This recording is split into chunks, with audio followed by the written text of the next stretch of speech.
Welcome to Film Phreeks. This is Justin Llewellyn. And Eddie Williams. And here we're talking about one of the most popular films of the 1980s and one of my favorite vampire... classic vampire movie. The Lost Boys, which was a big deal when it came out because this was a film that not only starred two of the most popular people at the time, Corey Haim and Corey Feldman, the two Coreys, but was also a film that also mixed in for the first one of the few vampire films that mix in comedy as well. Not to mention, like you were saying, the 80s movies now are trying to do where they're trying to change it up, where some comedy is going to be put in horror films. Yeah. And then not only that, it's got its nostalgia for the 80s. Like it's true to its decade. Yeah, and then not to mention, it is considered my all-time favorite vampire movies ever made. Yeah, it's one of my favorite movies growing up too, especially with its vibe of mixing in a lot of humor, but also a lot of like really cool factors of making vampires cool again. Yeah, you know, and so the right way, not that fucking Twilight shit. Yeah, I'm from the 80s, so when they were able to do what these decades are trying to do with monster movies, they tried to do that in the 80s and it actually worked and it was likable. Now they're just trying to do it too romantic and shiny and teeny bopper here. That does not fucking work. Yeah. So we have the story that it follows where you have two brothers played by Corey Haim and Jason Patrick who are going with their mother who's a single mom. They're going to live with their grandpa in Santa Barbara, California. Yeah, after she went through a divorce. Yeah, and they go to this town which involves with going to this area in California that's kind of like a beach town. It's a beach town, but as they're going in, you get the whole, like, where it's like a rancid grunge town where everybody's, it's 80s, is basically what I'm saying, but it's like kind of a beach bum town where it's like a lot of jobless people, a lot of drugs. You can see the vibe of a lot of, like, just a lot of jobless people sitting everywhere and bums and, anyways, but they go into this town. And basically, Jason Patrick, he ends up going out in the town with him and his brother's family. His mom is out trying to get a job on the boardwalk while them two are out there at the carnival. And Jason Patrick runs into this really beautiful woman. I remember seeing her in Twister. It was the one movie I saw. I remember seeing her in that. Yeah, and she was with Bill Paxton at first. Yeah. And Jason Patrick, after laying his eyes on her, he runs into David and his group. David is a very young Kiefer Sutherland in one of his earliest roles. Yep. And as the movie goes along, you start to see that Michael Patrick is falling in with this group of guys that are played by Kiefer Sutherland, and you start to see that these guys are actually vampires throughout the movie. And they've been responsible for all the missing kids in town. Yeah, and then at the same time, you're also dealing with Corey Haim's character, Sam, who is trying to do his own thing. And meeting friends, and that's when he runs into the Frog Brothers, played by Corey Feldman and Jameson Alexander, who run a comic book shop.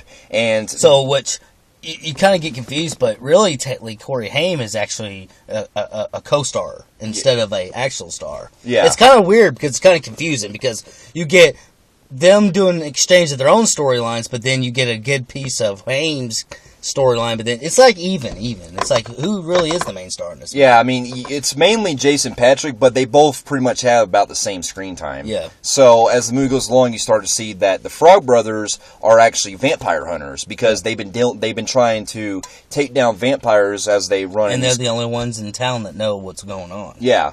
And then you also start to see that the mom is trying to get a job, and she runs into the shop the shop owner, played by Edward Herman, who sadly passed away this year. He died in December. Yeah. Or last year, I'm sorry. Last year, yeah. And you start to see basically three different storylines going on. But as the movie goes along, you start to see that a lot of the things that they involve with is pretty much kind of a coming-of-age story, because you start to see the brothers trying to fall, the older brother falling in with this group, and you start to see that he's trying to be like the badass, where he's trying to show off for the girl, and he's trying to prove to her that he wants her, and everything. But anyways, as David Michael was invited to David's little cave lair where they pretty much they live at, he's offered to drink this blood, like kind of like wine. He thinks it's wine, yeah, and it actually it's one of those where at the time they didn't do much of this ever, but it was actually somebody turned into a vampire without having to be bitten. Yeah. So basically, he drinks it, and then he realizes that he's now part of the group. Yeah, he's now becoming a vampire. He's starting to become a vampire. Yeah. And then throughout the rest of the movie, he's starting to wear sunglasses. And he's slowly turning. It's basically explained that if you're bitten, boom, boom, the vampire shit takes an effect. But since he just drank it, it was going to take him drink the blood. It was going to take some time, which explains why majority of the movie Michael's able to walk around during the daytime too. Yeah. And not die. Because since he's not fully a vampire, he's still able to absorb sunlight. It slowly takes effect, which you later on find out at the end of the movie, towards the end when he's actually fighting David, it's when he actually he's now full blown. Yeah. And as we start to see that the movie deals with a lot of the relationship between him and his brother too, because him and his brother don't really get along too well. Yeah. But as you start to see it going along, you start to see a lot of the dynamic that they still care for each other. Yeah. And I really do like the relationship. Mm-hmm. I really do love this movie a lot. It's got some great performances, especially great score, great soundtrack. Great soundtrack, especially the cover of the song that plays "Cry Little Sister" by I think it's I forgot the band's name, but they do the opening theme song of it. And I also love that cover they did of the Doors' People Are Strange. I love that. Yeah. So the movie does have everything you would expect from perfect 80s feel.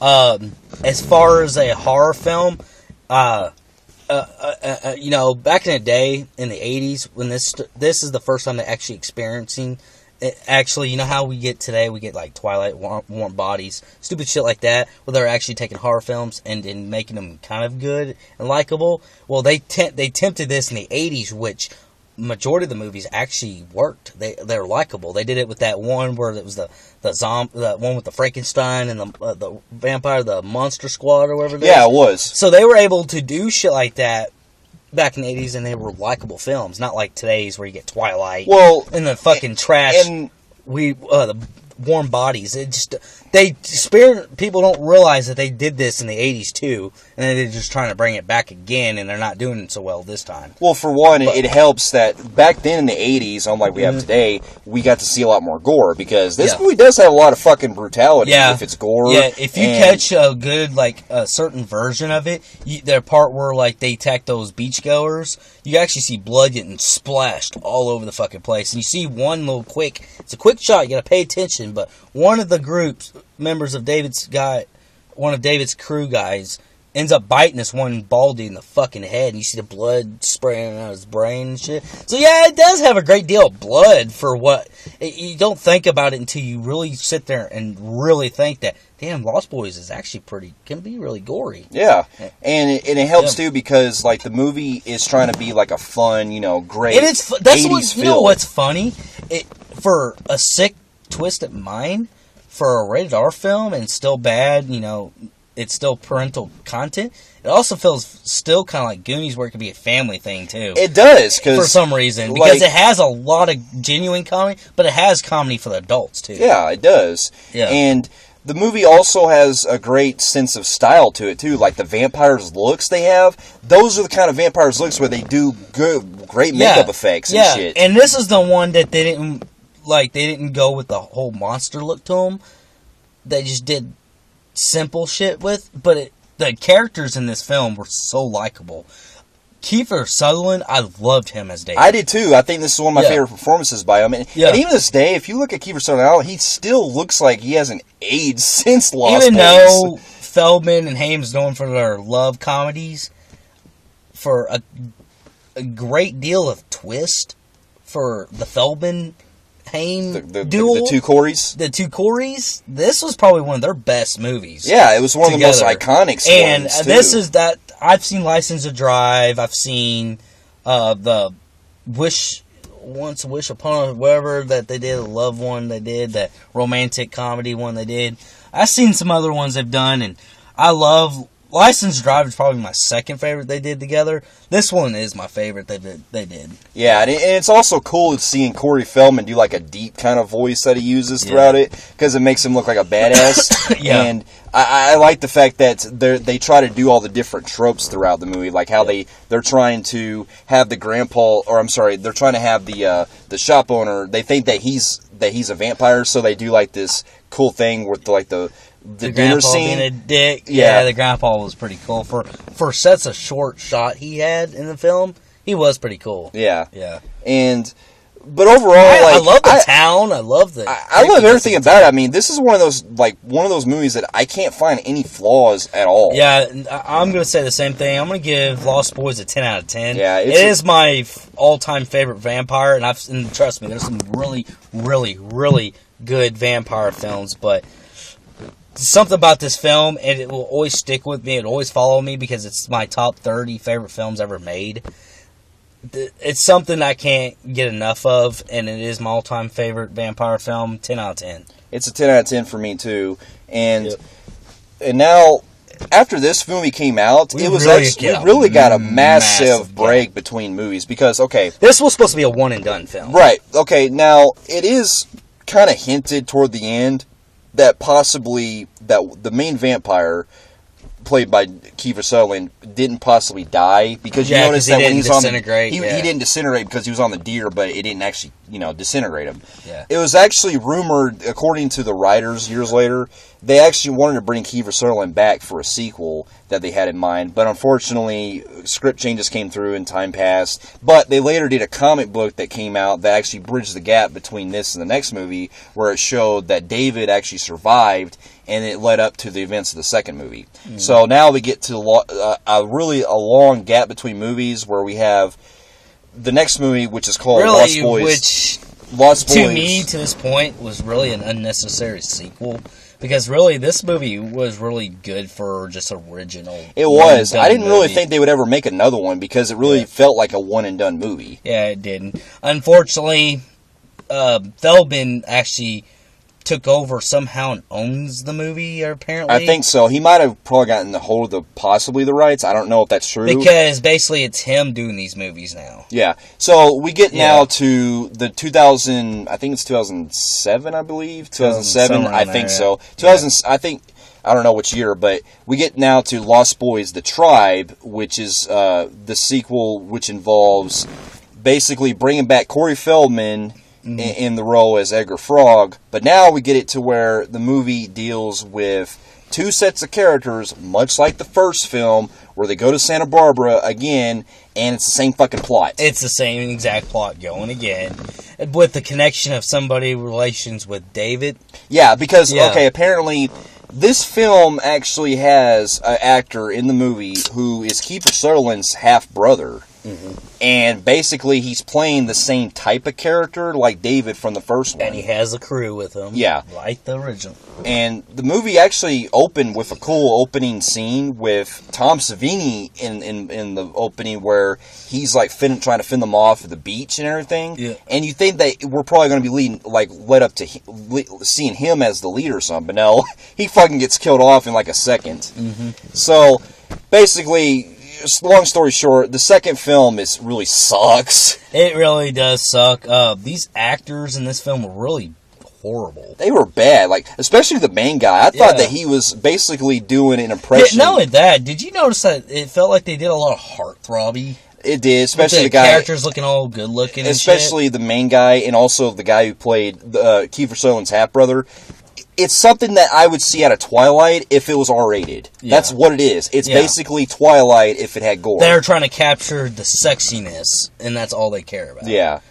Yeah. And another thing, the only thing I say that came good from this film was the reboot of Cry Little Sister. That was a good cover they did by Aiden. Yeah. That was a good cover. Because really, the movie if you've seen the first one, you've seen the second one. It's like, it felt pretty much like, it could be just a reboot. Yeah, basically the only difference is instead of two brothers, it's a brother and sister. Yeah. And the sister has the hots for the lead vampire, and she tries to get with him. The brother has to save her, and they team up with Edgar Frog, who Corey Feldman's in this movie for like fucking 10 minutes, and he barely gets in at the end. Yeah, and then that's so much unexplained because now he's a vampire. No, Corey Feldman. Feldman. Edgar Frog comes in as the hunter again. At the last 10 minutes, I'm talking about Corey Haim. Yeah, Corey Haim comes in the very last end of the movie, and it's very unexplained because he's now a vampire, which is actually cool because I do like this scene where it shows him and Feldman actually look like they're about to go at it. Yeah. But the thing is, we don't get any lead up to that. We don't know why.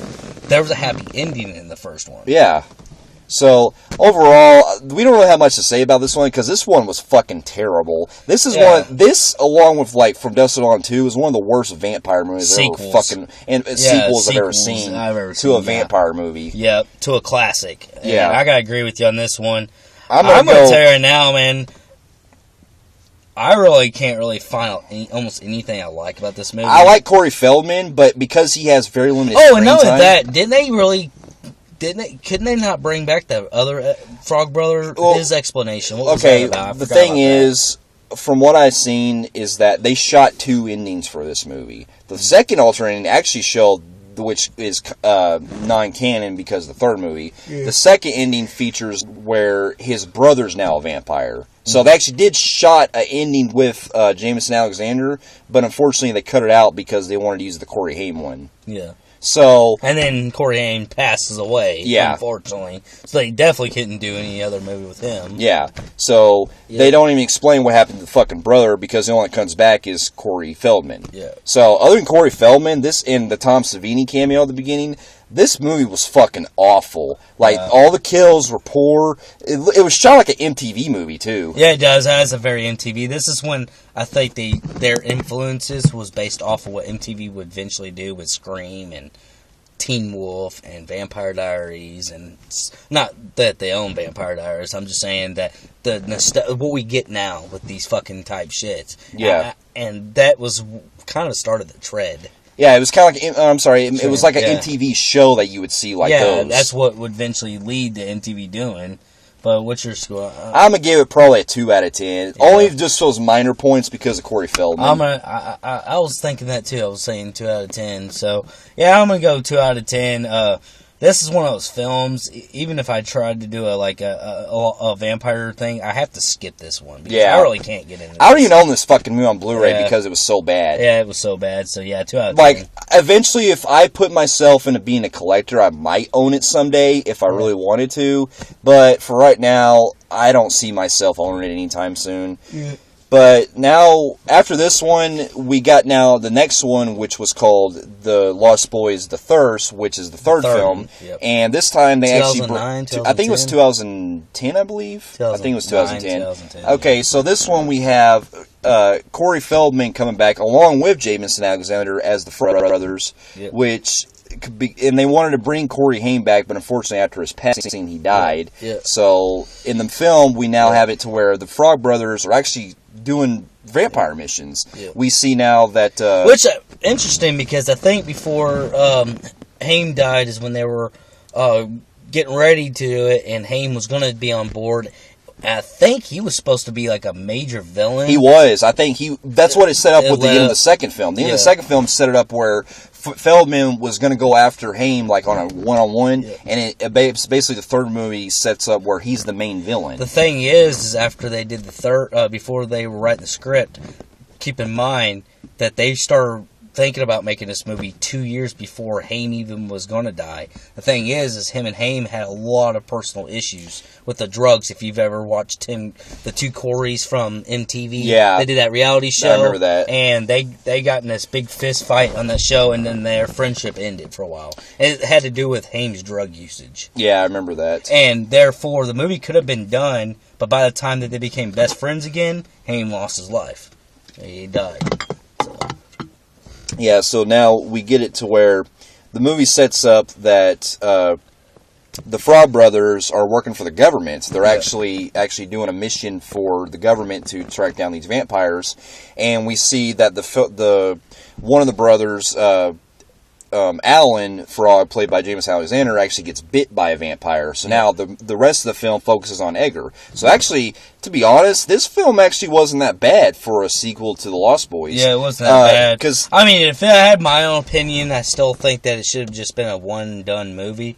But since it's been made, it was likable compared to that fucking trash-ass second one. Yeah. So, because as the story goes along, you start to see that the Edgar is now living on his own in his trailer, and he gets recruited by this journalist, I think, that she is, who wants to have him go track down the master of all the vampires. Well, the thing is, it's something to do with her little brother. Yeah. And because the little brother is I think got bit or something, and they're trying to see if they can save him, because he's like captured or whatever. Yeah, they think he's captured until the twist. Yeah. So as you start to see, you also get to introduce to his cool friend that works at the comic book store with him, which I thought she was cute, and she was also really cool. She was really funny in parts with him going back and forth with his banter. Yeah. So you actually get to see a lot more with Edgar Frog, because basically this is a Frog Brothers movie this time. And this is where Feldman is really pretty much.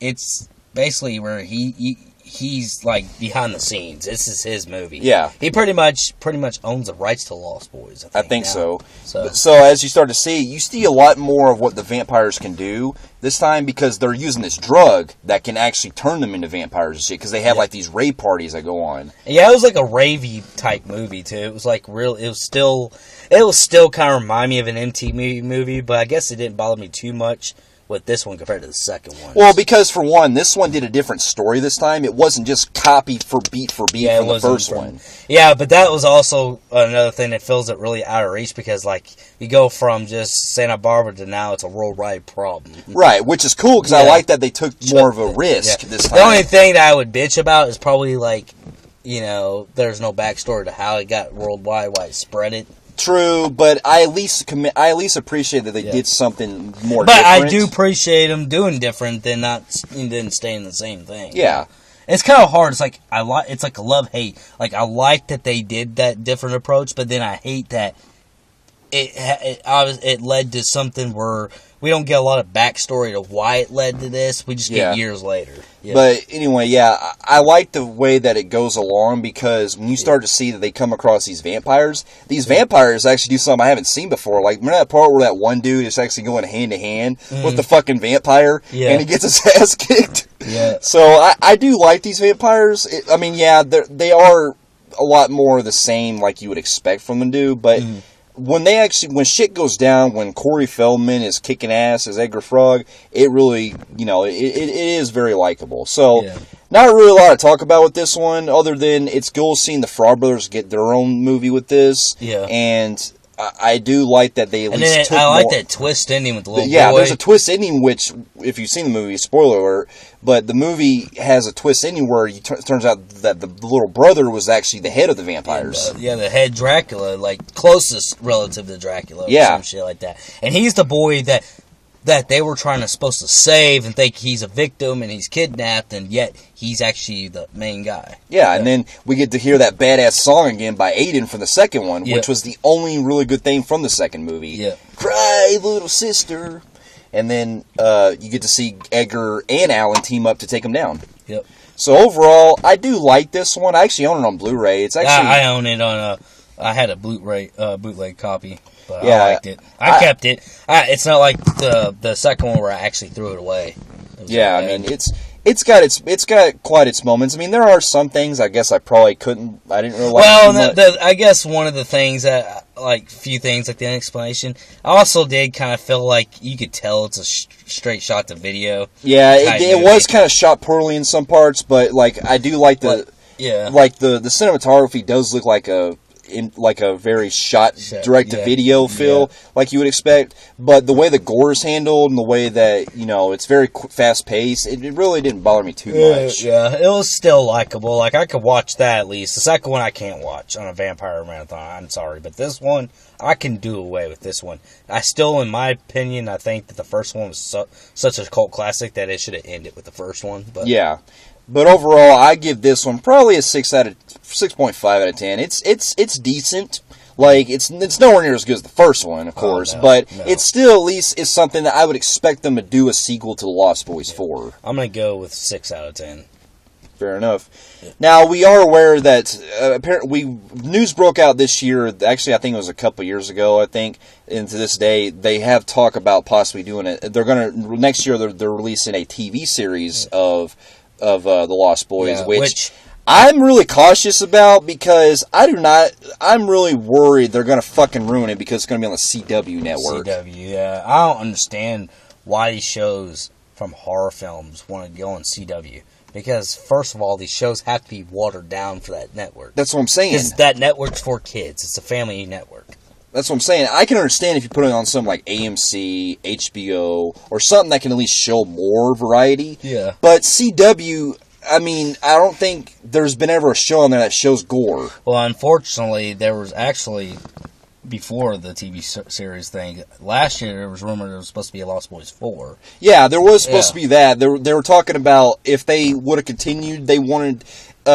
Corey Feldman actually wanted to do a spin-off involving the Frog Brothers, but unfortunately, those plans took a long time to come out, and also...